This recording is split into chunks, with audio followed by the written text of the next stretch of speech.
Hello बच्चों, नमस्कार। आज की नवोदय की सीरीज़ में हम पढ़ने वाले हैं एक बहुत ही महत्वपूर्ण सवाल जिसका नाम है भाजक, भाज्य, भागफल और शेषफल से जुड़े हुए सवाल। इस सवाल में हमें सबसे पहले ये पता होना चाहिए कि भाजक क्या होता है, भाज्य क्या होता है, भागफल क्या होता है, शेषफल क्या होता है।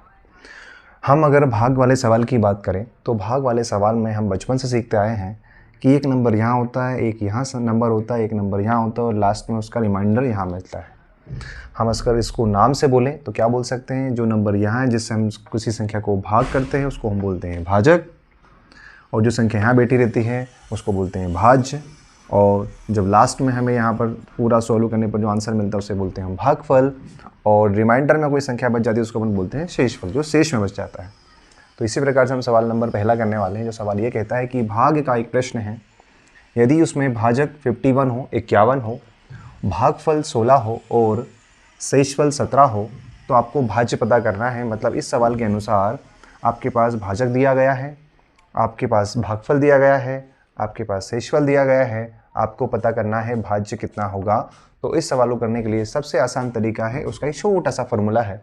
ये फॉर्मूला अगर आपको याद हो जाए तो बहुत अच्छी बात है, और अगर ना हो पाए तो आप एक छोटा सा तरीका ये भी है कि भाजक और भागफल का गुणा कीजिएगा, भाजक और भागफल का गुणा कीजिएगा, उसमें शेषफल को जोड़ देना है तो आपका भाज्य निकल के आ जाएगा। देखिए फॉर्मूला क्या कहता है कि भाज्य बराबर भाजक और भागफल को गुणा करना है, और जब दोनों का गुणा कर देते तो जो लास्ट में बचता है शेषफल उसको उसमें जोड़ देंगे तो हमारा फाइनल आंसर निकल के आ जाएगा।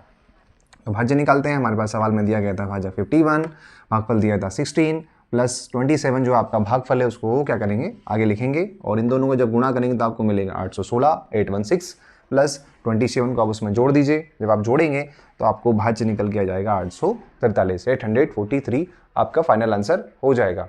उसी प्रकार से एक सवाल मैं आपको दे रहा हूँ करने के लिए, तो आप इस सवाल को करने की कोशिश जरूर कीजिएगा। अगर आप इस सवाल को कर पाते हैं तो आप ये सवाल सीख जाएंगे।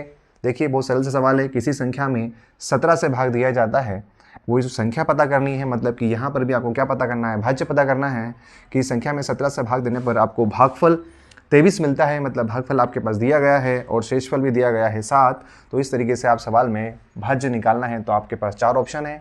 इन 4 ऑप्शन का उपयोग करके आप आंसर निकाल सकते हैं। आप फॉर्मूले से भी निकाल सकते हैं, या फिर जैसा मैंने आपको बताया है कि भाजक और भागफल का गुणा करना है और उसमें शेषफल को जोड़ देना है, उसके बाद आपका भाज्य निकल के आ जाएगा। कोशिश जरूर कीजिएगा। अगले सेशन में फिर मिलेंगे, तब तक के लिए थैंक यू, धन्यवाद।